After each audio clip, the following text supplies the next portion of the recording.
হরে কৃষ্ণ। কি বললি বাবা? এ জগতে কোনো বাবা মা পারে না নিজ পুত্রকে বলি দিতে?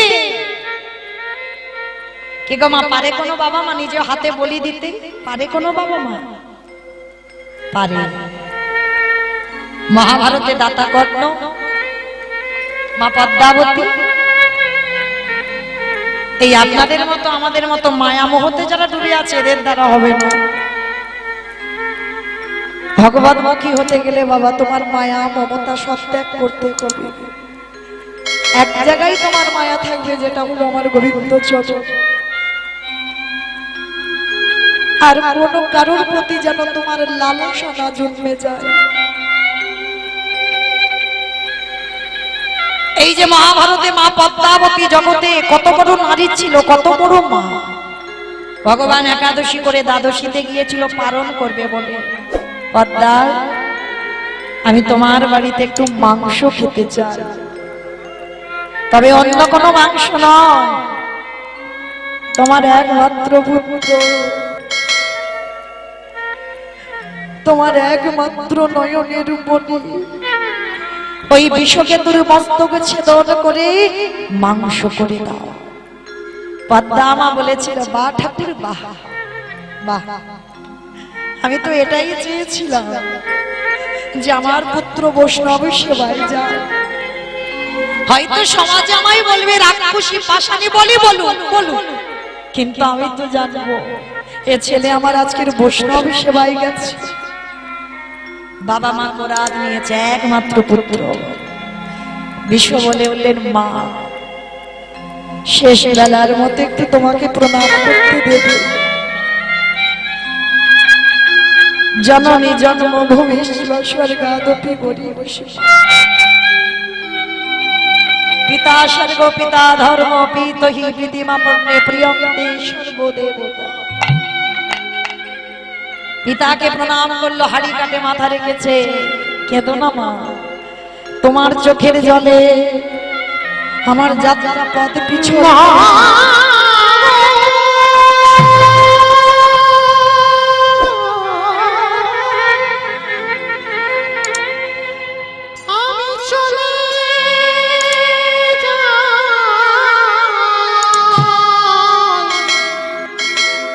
আরে কোনদিনও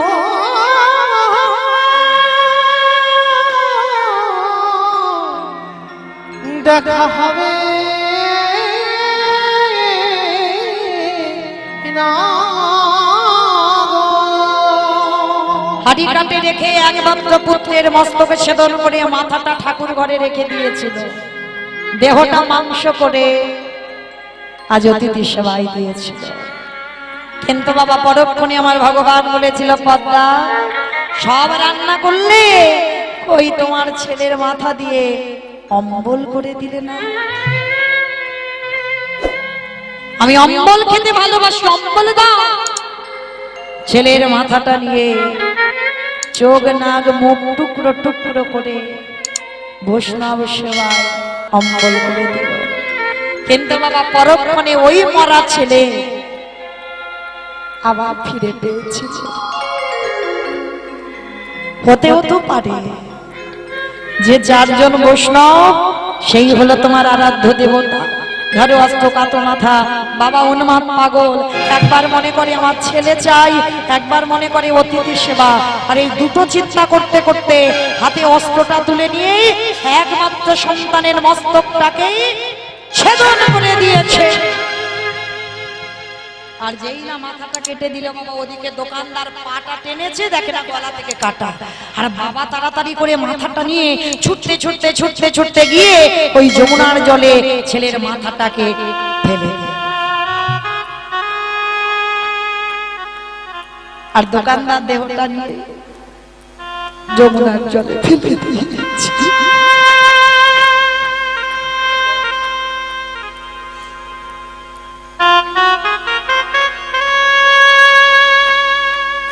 কেমন ভক্ত আর কেমন ভগবান।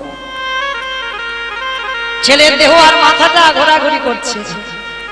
শান্তি মনে মনে বাড়িতে গিয়ে রন্ধন করেছে ওই চাল ডাল। ভগবান রূপী অতিথিকে বলছে, আসুন বসুন। আপনাদের জন্য জোগাড় করেছি, ব্যবস্থা করেছি। কোনটাকে চেপে ধরে আছে?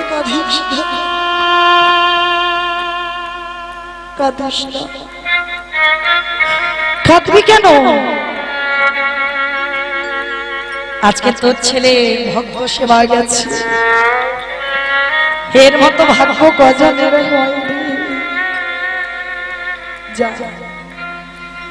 রন্ধন দিয়ে বাবা তৈরি করে নিবেদন করবে।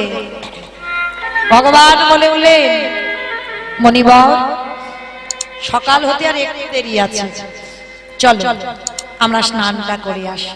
ভগবানের চালাকি তো, যেই না স্নানে গেছে বাবা, যেখানে গেছে ছেলের কাটা দেহটা ভাসছে। কোনো বাবা মা কি দেখতে পারে?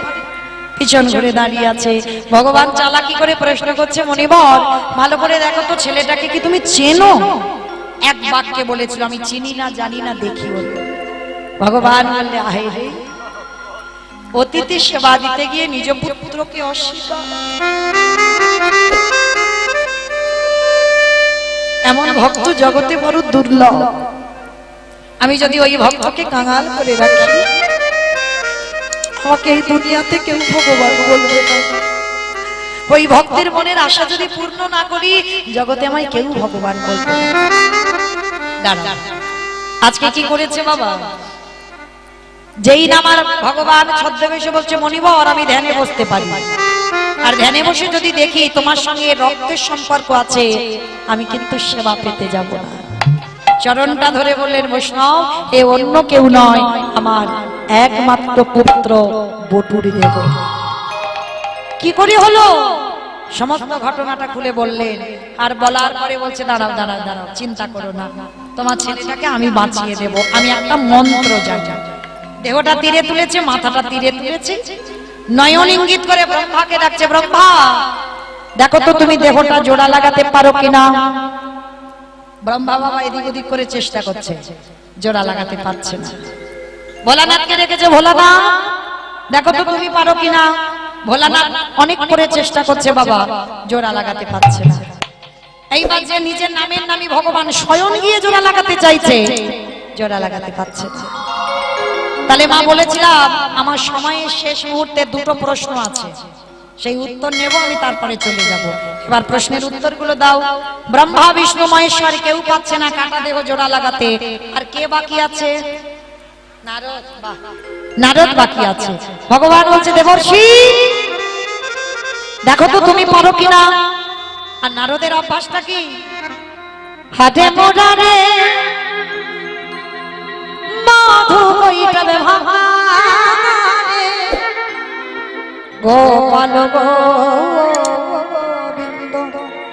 মুকুন্দ সৌরে উলুধ্বনি, হরে মুরারি মধু কইটাবে ভাঙি, গোপাল গোবিন্দ মুকুন্দ সৌরে, রাম নারায়ণ মুকুন্দ মধুসূদন, কেশব কাঙ্ক্ষারে হরে বৈকুণ্ঠ বামন।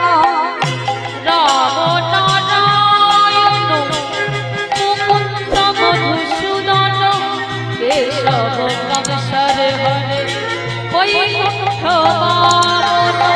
যোগেশ্বর নারায়ণ কৃষ্ণ বিষ্ণু, নিরাশ্রয় মা জগদীশ্বর হরে মুরারি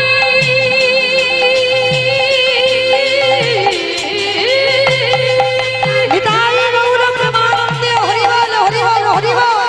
হরে মুরারি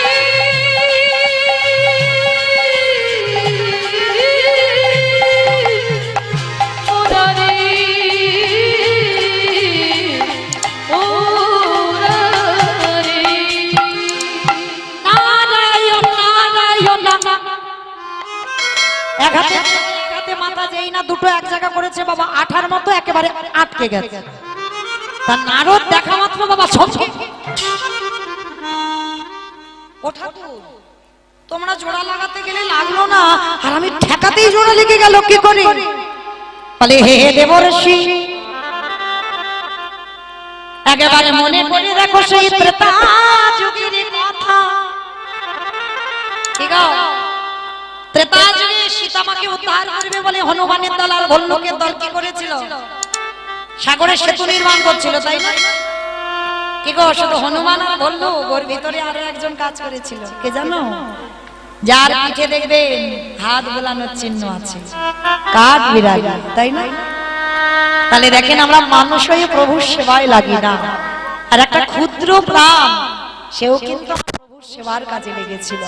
কাঠবিড়ালি মনে মনে ভেবেছিল যে দেখো আমার সীতামাকে উদ্ধার করবে বলে এরা কষ্ট করছে, কিন্তু আমার তো ক্ষমতা নেই কিছু করবার, ছোট্ট প্রাণ, কিন্তু তথাপি আমি কাজে লাগতে চাই। কি করেছিল বাবা? পাথরগুলো হনুমান আর ভল্লুক একটা করে ফেলছে, আর এই যে জোড়েন থাকে না, যখন ইট বালি গাঁথা হয় একটা জোড়েন, সেখানে তো সিমেন্ট বালি দেওয়া হয়, তা ওই কাঠবিড়ালি ছুটে যাচ্ছে ধুলোয়, আর ধুলোয় গিয়ে বাবা গড়াগড়ি করে আসছে, আর গড়াগড়ি করে এসেই আর একটু একটু করে বাবা ওই ধুলোগুলো নিয়ে ওই যে ফাঁকাগুলো আছে না জোড়েন, যেখানে জোড়েন মুখ, ওই জায়গাতে এসে গায়ের ধুলোগুলো ঝেড়ে দিল। প্রভু রামচন্দ্র দেখে বলেছিল, হাই ভগবান, এরে ক্ষুদ্র প্রাণ তবু আমার স্ত্রীকে উদ্ধার করবার জন্য পাগল। ভগবান কাঠবিড়ালিকে কোলে করে নিয়ে একবার পিঠে হাত বুলিয়েছিল। আহা, আর একজনের পিঠে হাত আছে, বলো তো কে? সোনা ব্যাং, তাই না? ওটা বলতে গেলে অনেক টাইম থাক, ওই পর্যন্ত আবার কোনোদিন দেখা হলে বলা যাবে। তো বাবা এই দুজনের পিঠে প্রভু আমার রামচন্দ্র হাত বুলিয়েছিল। তো আজকে তো রামচন্দ্র মনে মনে করছে এদের ক্ষুদ্র প্রাণ, এরা আমার বউ উদ্ধার করবার জন্য কত পরিশ্রম, কিন্তু আমার বউ চুরি হয়েছে, আমি কোনো কর্ম করছি না। একটা প্রেস্টিজের ব্যাপার, সম্মানের ব্যাপার। লক্ষণ কটা বাজে ভাই? দুটো দুই হয়ে গেল। মামা ভুল বুঝবেন না, কীর্তনিয়া মৌমিতা টাইম জানতে চাইনি, রামচন্দ্র জানতে চেয়েছে ভাই কটা বাজে, বলে 2 বেজে গেছে। আর যেই বলেছে 2 বেজে গেছে, ভাই দেখতো একটু ঘুমানো অলস অলস ভাব কি? আপনারা নন, হনুমানের দল ভল্লুকের দল। তা বেলা 2টোর সময় রামচন্দ্র একটা ছোট্ট নুড়ি পাথর নিয়েছে, আর নুড়ি পাথরটা নিয়ে বাবা সামনেই সাগরের কাছে গেছে, আর গিয়ে বাবা ছোট্ট নুড়ি পাথরটা নিয়ে সাগরে ফেলছে, মনে মনে ভাবছে যদি ডুবে যায় বাবা ওদের সঙ্গে ফেলবো না, সম্মান নষ্ট হবে, আর যদি ভাসে তাহলে ওদের সঙ্গে 2-4টে ফেলবো। তো ছোট্ট নুড়ি পাথরটা নিয়ে যেই না ফেলেছে বাবা, সঙ্গে সঙ্গে নুড়ি পাথরটা ডুবে গেছে। আর যেই না ডুবে গেছে চারিদিকে দেখলো, লক্ষণ কেউ দেখলো না তো ভাই, কেউ দেখতে পেল না, কিন্তু গাছের ডালে থেকে হনুমান বলে, প্রভু আমি দেখেছি, হে রাধা আমি দয়াময়,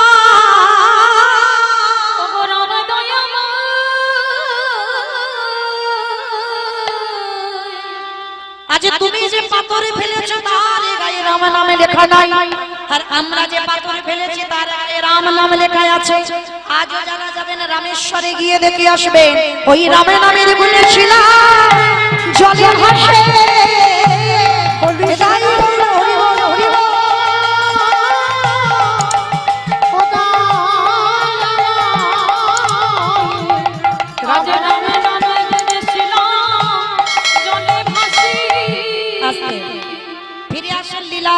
এইবার নারদ বলছে, প্রভু আমি বুঝতে পেরেছি, ত্রেতা যুগে রাম নামের গুণে শিলা ভেসেছিল জলে, আর আজকের আমার নামের গুণে কাটা দেহ জোড়া লেগে গেছে।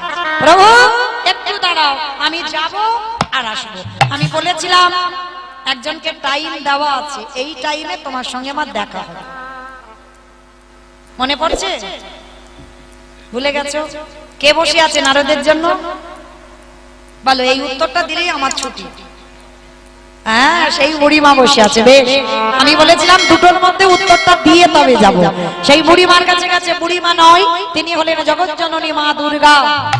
মার কাছে গেছে, ও মা তোমার প্রশ্নের উত্তর আমি সবে পেলাম। বলে, বাবা নারদ কি পেয়েছো? বলি, শোনো মা শোনো, নাম যদি গাওয়ার মতো গাওয়া যায়, বলার মতো বলা যায়, শোনার মতো শোনা যায়। ও মা, নামের গুণে শিলা জলে ভাসে, নামের গুণে বোবা কথা বলে, নামের গুণে ঘোড়া হেঁটে চলে, নামের গুণে সংসারের অমঙ্গল দূরীভূত হয়, এতগুলো জিনিস হবে। তবে একটা কথা, নাম শুনলে হবে না, নাম গাইলে হবে না। কি করে শুনবো, কি করে গাইবো? আমার তরকারি বানাতে পারবে? তরকারি বানাতে গেলে তেল দেবেন, হলুদ দেবেন, লঙ্কা দেবেন, জিরে দেবেন, ফোড়ন দেবেন, তেজপাতা দেবেন, জল দেবেন, কাঠ দেবেন, উনান দেবেন, সব দেবেন। কোনটা না দিলে খাওয়া যাবে না? লবণ, নুন। এই লবণ না দিলে তরকারির স্বাদ হবে না। আচ্ছা বাবা, হঠাৎ তরকারির খবর কেন এলো? শ্রী শ্রী রামকৃষ্ণ পরমহংসদেব নরেনকে বলেছিল, নরেন, সারা জীবন শুধু নাচানাচি করলে ভগবান পাবি না। ভগবান পেতে গেলে মাঝে মাঝে গাছের গোড়াতে জল দে। গাছের গোড়াটাকে, ঠাকুরের বই যারা পড়বেন দেখবেন ঠাকুর উদাহরণ ছাড়া কথা বলতো না। বলে ঠাকুর, ওই ঠাকুর বলছে গাছের গোড়াতে জল দে। গাছের গোড়াটাকে ঈশ্বর পরম কৃষ্ণ সচ্চিদানন্দ বিগ্রহ অনাদিরাদি গোবিন্দ সর্বকারণের কারণ একলি ঈশ্বর কৃষ্ণ আর সব ভিত্ত, যারে জয়েছে না চায় তারে দইছে ঘরে নিত্য। তাহলে গাছের গোড়াটা কি আমার ভগবান, আর এই যে ডালপালা শাখা পোশাকা এগুলোকে লক্ষ্মী, কালী, দুর্গা, সরস্বতী, মনসা, শীতলা, এগুলো হচ্ছে ডালপালা। মনে রেখো মা, আরো পরিষ্কার করে বোঝাই, যারা এই দেবদেবীদের ভজন করেন কিন্তু কৃষ্ণ ভালোবাসেন না, কোনো লাভ হবে না মা। যাই করো না কেন, ভগবান নিজের কাঁধে সব দায়িত্ব নেয়নি, এক একটা ডিপার্টমেন্ট দিয়েছে। যেমন লক্ষ্মী পুজো কেন করবো? ধান চাল ভালো হবে।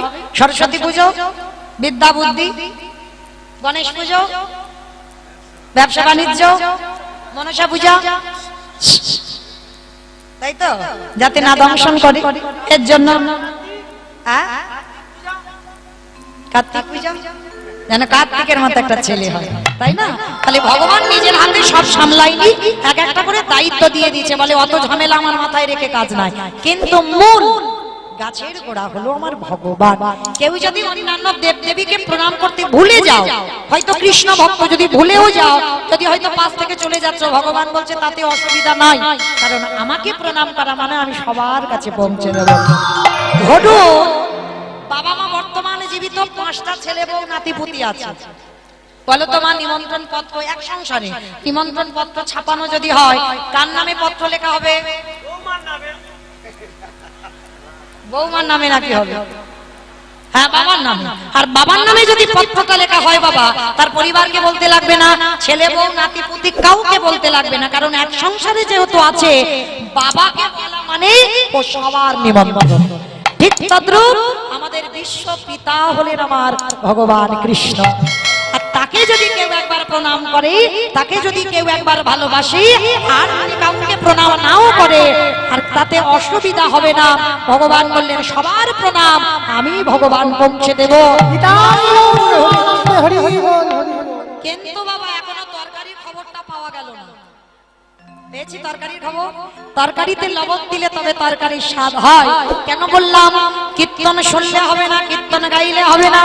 যদি কীর্তন গাইতে গাইতে শুনতে শুনতে লবণ রূপী চোখের জল, দেখবেন মা চোখের জল একটু নোনা ভাব, ওই লবণ রূপী চোখের জলে যদি গোবিন্দ চরণে দিতে পারো, তরকারিতে যেমন লবণ দিলে তবে তরকারির স্বাদ হয়, কীর্তন গাইতে গাইতে, কীর্তন শুনতে শুনতে লবণ রূপী চোখের জলে যদি কোনোদিন একটু পড়ে যায় তার চরণে, সেদিন থেকে তুমি জানবে তোমার নরজন ধন্য যে যাই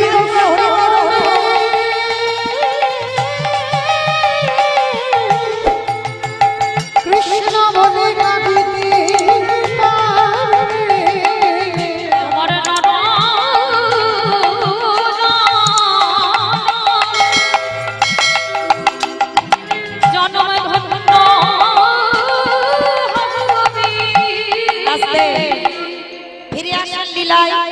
এইবার শান্তিমণিমণির ঘরে বাবা সেবা তো হয়ে গেল। সেবার পরে মরা ছেলে বেঁচে গেল, আর বেঁচে যাওয়ার পরে বললেন ভগবান রূপী অতিথি বলছে এবার আমি আসি। দাঁড়া, ভালো ভালো বলছি, পরিচয়টা দাও। আসি মানে কি? পরিচয়টা দাও। আরে বাবা আমি অন্য কেউ নয়, আমি বৈষ্ণব। আবার বলি বৈষ্ণব। তুমি যদি বৈষ্ণব হবে, তুমি যেদিন আমার তোমারে পদ ধোলা দিলে, তোমার ডান চরণে দেখলাম 11টা চিহ্ন, আরে বাম চরণে দেখেছিলাম 8টা চিহ্ন। হে হে দয়াময়, তুমি ধরা না দিলে কি হবে? আমি তো তোমায় ধরে ফেলেছি। আরে বাবা তুমি বুঝতে পারছো না, আমি অন্য কেউ নয়, আমি বৈষ্ণব। আবার বলি বৈষ্ণব। যেদিন আমার দুয়ারে কথা বলার সময় বাইর হলো মুখ থেকে নলির গন্ধ, অঙ্গ থেকে বাইর হলো চন্দন কর্পূরের গন্ধ। সত্যি করে বলো তুমি কে? আরে বাবা আমি সত্যি বলছি, আমি বৈষ্ণব। পাশে নারদ দাঁড়িয়েছিল। প্রভু তুমি তো ভক্তকে কৃপা করবে বলে ধরায় এসেছো, তাহলে দেখাও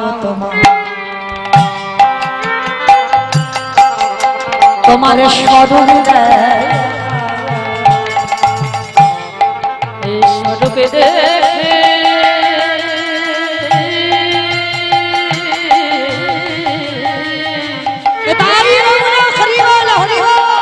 তোমার স্বরূপ দেখে জীবনের ধন্য করি বলে দেখো তোমার স্বরূপ দেখো। ভগবান বললেন নারদ আমি দেখাবো বলেই তো মরতে এসেছি। তো আজকের লীলা শুনে আমি জগৎকে কি শিক্ষা দিলাম? ভক্তি যার কৃষ্ণ তার সর্বশাস্ত্রে কম, ভক্তি না থাকিলে কৃষ্ণ দেখিও না কি বাহা, সাধিতে সাধিতে যদি কৃষ্ণ কৃপা করে, কৃষ্ণ কৃপা করে এ জনমে না হয় জন্ম জন্মান্তরে। ভগবান নারদের কথা মতো নিজের রূপ ধারণ করলেন। চারজন ব্রহ্মা বিষ্ণু মহেশ্বর আর দেবর্ষি নারদ, চারজনে নিজের রূপ ধারণ করলেন। আর এই পটুর মায়ের নাম হলো মহামায়া। মহামায়া নয়ন জলে কাঁদলো, প্রভু ওই রূপ নয়, তুমি একবার যুগল রূপ আমাকে দর্শন করাও। আমরা তিনজনে আমাদের পরিবার যেন তোমার যুগল মাধুর্য দেখতে পারি। ভগবান থাকতে পারলেন না, নামলেন ধরায়, আর চারজনে যুগল রূপে দাঁড়ালেন। আর সন্দীপনী মণি মহামায়া আর পটু একত্রিত ভাবে আজ যুগল মাধুর্য দর্শন করলেন।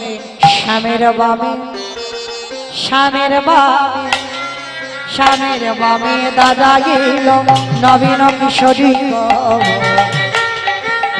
স্বামীর বামে দাঁড়াইল নবীন কিশোরী।